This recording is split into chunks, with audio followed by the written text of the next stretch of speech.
Hello friends, good morning. সবাই কেমন আছো? আশা করি খুব ভালো আছো। তো আজকে একটা নতুন রেসিপি নিয়ে চলে এসেছি, পটল আলু চিংড়ি মাছ দিয়ে। এখানে পটল আছে অনেকগুলো, ধুয়ে রাখা আছে সব কেটে। আলুটাও কেটে ধুয়ে রাখা আছে। পেঁয়াজ আছে দেড়খানা পেঁয়াজ দিয়েছি আমি, বড়ো সাইজের আছে বলে। আর এখানে চিংড়ি মাছ আছে অনেকটা। এর মধ্যে নুন হলুদ মাখিয়ে আমি এটা ভাজবো। আর এখানে মশলা আছে, জিরে আদা, এই রসুন লঙ্কা আর আদা, এই তিনটে। এটাকে বাটবো আর গুঁড়ো মশলা দেবো, সেটা আমি পরে দেখাবো। এখানে তেলটা গরম হচ্ছে, এর মধ্যে আমি পটলগুলোকে দিয়ে দিলাম।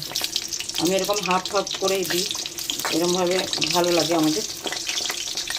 সবাই যে যে যেরকম পারো কেটে বানাতে পারো। একটা পটলে আমি 2 পিস করেছি, অনেকে আবার 4 পিসও করে। পটলটাকে ভেজে নিই। পটলগুলো লাল হয়ে গেছে, ভাজা হয়ে গেছে। এবার এটাকে বের করবো। বের করে চিংড়ি মাছটাকে ভেজে নেবো। পটলটা ভাজা হয়ে গেছে, এবার চিংড়ি মাছটা দিলাম। এবার এটা একটু ভেজে এটাও বের করে নেবো। কার কার পটল আলু দিয়ে চিংড়ি মাছ খেতে ভালো লাগে সবাই কমেন্ট করে জানাবে। চিংড়ি মাছটা ভেজে নিই।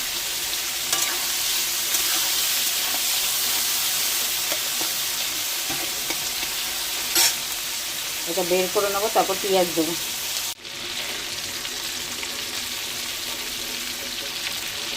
চিংড়ি মাছটা ভাজা হয়ে গেছে, এবার এটাকে বের করে নিচ্ছি। এখানে রাখছি আমি।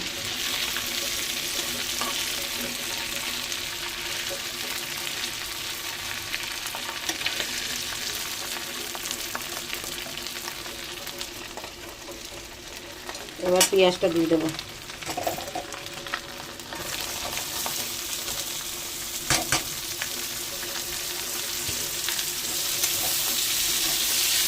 পেঁয়াজটা একটু ভাজা ভাজা হবে, তারপর আলুটা অ্যাড করবো এর মধ্যে। পেঁয়াজটা আর একটু ভাজা হবে, তারপর আলুটা দেবো।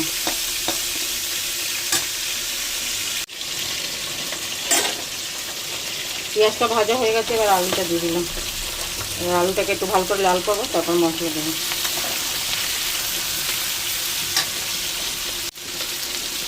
আন্দাজ মতো নুন দিয়ে দিলাম। এবার আলুটাকে ভালো করে ভাজবো।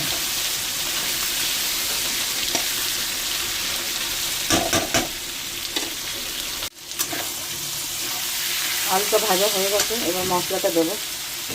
এর মধ্যে জিরে গুঁড়ো, লঙ্কা গুঁড়ো, হলুদ গুঁড়ো আছে, এটা দিয়ে দিলাম। আর মিক্সিতে আমি বেটেছিলাম আদা রসুন আর কাঁচা লঙ্কা, এটা দিয়ে দিলাম।